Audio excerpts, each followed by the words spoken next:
I am the eldest daughter, 26 years old, with one younger sister who is 22. My family's story began with my parents' divorce when I was in 6th grade. After the divorce, both my sister and I stayed with our mother, while our father retained visitation rights. Dad moved to another island for work, and from the time I entered 7th grade, he never returned to visit us again. In my young mind at the time, I thought it was due to work obligations, so I could understand. Throughout those years, Mom struggled alone to raise both of us until I graduated high school. Dad provided no financial or emotional support whatsoever. Fortunately, I received a scholarship to study abroad, though my sister seemed upset about having to stay behind with Mom without anyone to confide in when I went away. While I was studying at university overseas, Dad suddenly contacted me again, wanting to meet. Learning of this, Mom demanded that Dad pay the full amount of child support he owed from all those years of raising us. Her reason was that she had to borrow money from loan sharks to support us. However, Mom didn't want to speak directly with Dad, so she asked me to act as an intermediary. Dad claimed he had no money since he had to support his new family. Plus, the minimum wage in our country wasn't very high. Last year, Mom remarried. Her new husband asked her to quit her job after marriage, and Mom agreed. This left her without income to pay off the debts, while the amount owed continued to accumulate. Shortly after, I landed my first job with decent pay and a good work environment. When my sister had an accident, I offered to cover her housing expenses so she could rent a place near campus and avoid long commutes, especially at night. However, Mom kept reminding me to pressure Dad about paying the debt since the deadline was approaching. She also didn't want to burden her new husband since it wasn't his debt. Mom complained to me about the debt and asked how she could pay it without income. I replied that I had no responsibility to pay for my own upbringing. That was the parents' obligation. Mom said, "Well, if you're going to take your sister out of this house, you'll have to help because I can't afford to rent another place for her." I agreed. Fine. I'll cover her housing costs. I don't mind. But then Mom changed her mind, saying she would stop providing financial support for my sister entirely, including tuition and transportation fees. I felt confused but was still willing to support my sister. Later, Mom gently and subtly asked to borrow money from me to pay the debts. That's when I snapped and said that, once again, this wasn't my responsibility. If I had to pay for my own upbringing, then essentially I had no parents because I would be raising myself. I don't think what my father did was right, and I haven't forgiven him. He hurt our family, especially my sister and mother, far too much. I believe Dad should pay child support, and I told both parents that I would cover all expenses for my sister so they could work out a payment system without worrying about anything else. Dad has started paying Mom in installments, but only a few times. He said he'd rather pay support directly to my sister and me for what we actually need, rather than to Mom because he doesn't know what Mom does with that money. I told him off and urged him to settle the debt as soon as possible so they wouldn't have to deal with each other anymore and could live their separate, happy lives. I understand that Mom sacrificed a lot for my sister and me, and I tried to reason with her before I finally snapped. I proposed taking over my sister's expenses so Mom could use that money to pay off the debt, while I figured out arrangements with Dad. But Mom said it doesn't work that way, leaving me unsure what else I could do to help. I believe Mom deserves to take a break and rest after everything she's done for our family, but why did she decide to quit working knowing she wouldn't have any other way to earn income to pay her debt, and she didn't want her new husband to bear the burden? Perhaps she expected Dad to pay, but she didn't know if he would or how much he could afford since they weren't communicating directly. Currently, I'm fully supporting my sister financially and have been living off my own income since I went to college. Am I the asshole in this situation?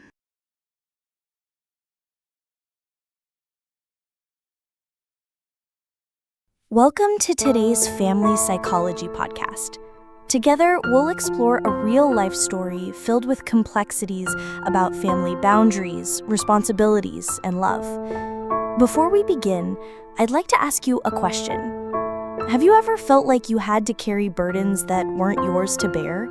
Was there ever a time when you felt like you were becoming the adult in your family before you were ready? Keep that answer in mind as we listen to today's story.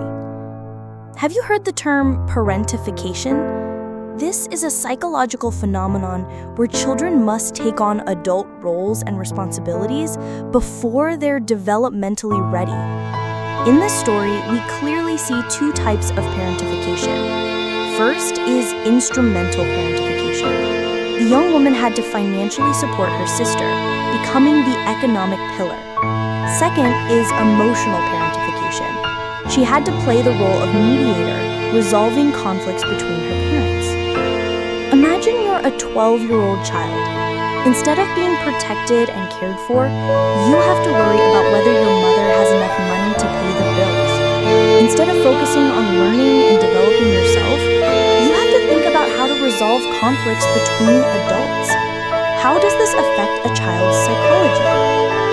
Now, let's analyze the psychology of each character in this story. The mother. She's a victim of circumstances, having to raise two children alone under difficult conditions. But at the same time, she unconsciously created pressure on her children. When she said, "If you take your sister out of this house, you have to help me," she was unconsciously using emotion as a tool of manipulation. This doesn't mean she's a bad person. She's in a state of desperation, and when people are desperate, we often don't realize we're placing burdens on our loved ones. The father. He displays typical avoidance behavior regarding responsibility. He may have his own difficulties, but disappearing from his children's lives and then reappearing when convenient is a form of emotional abandonment. The daughter. She's experiencing what we call survivor guilt, the guilt of the survivor. She feels guilty for succeeding while her family's still struggling. At the same time, she's also struggling with establishing healthy boundaries with her family. Do you see yourself in any of these characters? Have you ever felt like you had to save your family?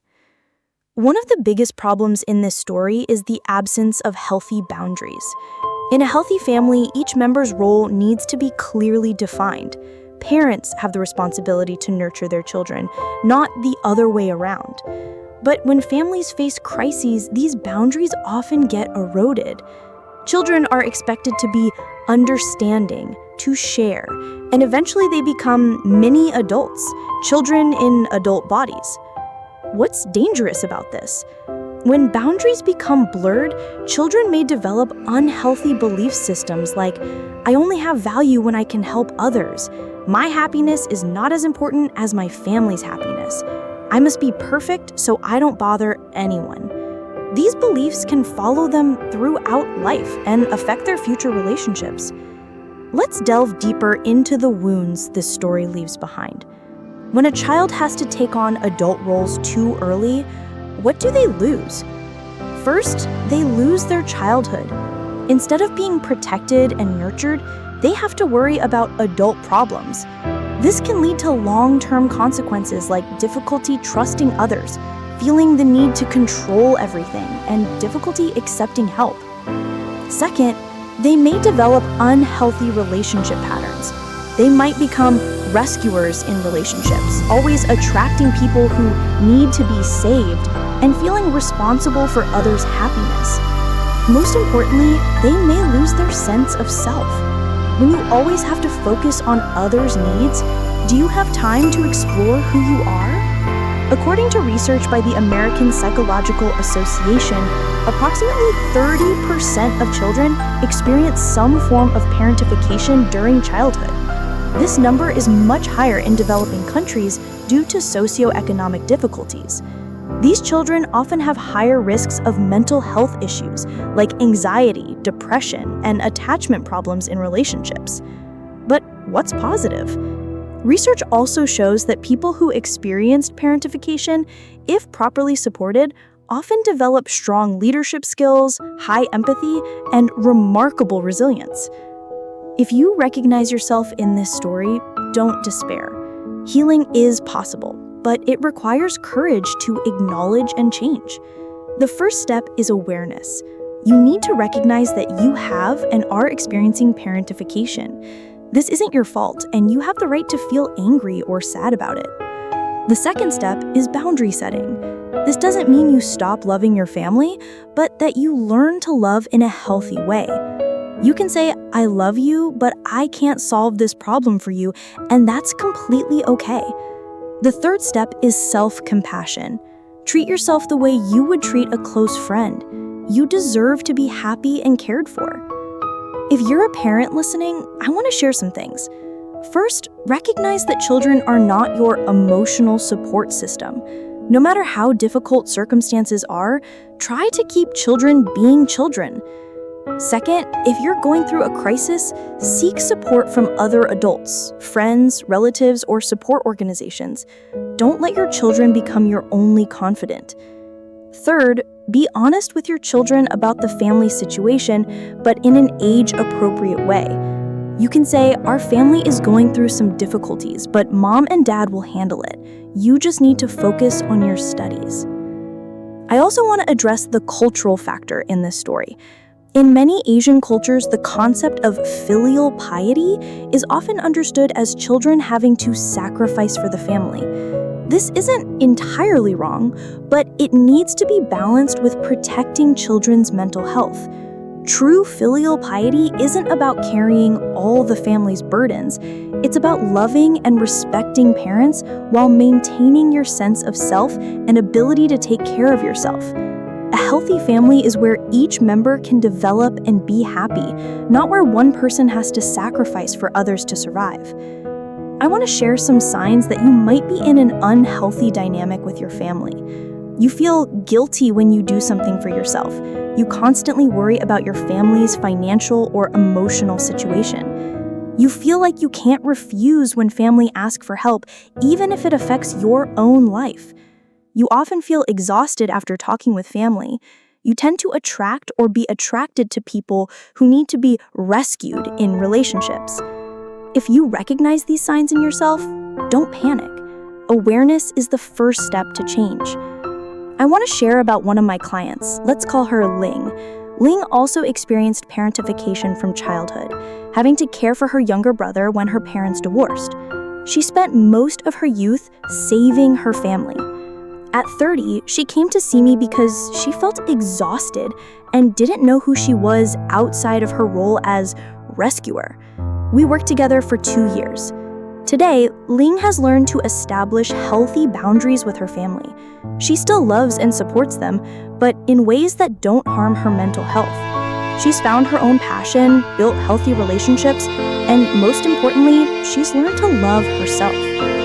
Healing is possible, and you deserve healing too. Before we end, I want to say to the young woman in today's story, you are not the asshole. You're just a young person trying to find balance between family love and protecting yourself. Setting boundaries is healthy and necessary. And I also want to say to all of you listening, you don't have an obligation to save everyone. You don't have the responsibility to carry the world's happiness on your shoulders. You're allowed to say no. You're allowed to prioritize yourself. And that doesn't make you selfish. Remember, on airplanes, they always instruct you to put on your own oxygen mask before helping others. Life is the same way. You need to take care of yourself before you can effectively care for others. Thank you for listening to today's podcast. If this story resonates with you, please share it with people you think might need to hear it. And don't forget, seeking help isn't a sign of weakness. It's a sign of courage and wisdom. See you in the next episode. Take care of yourselves.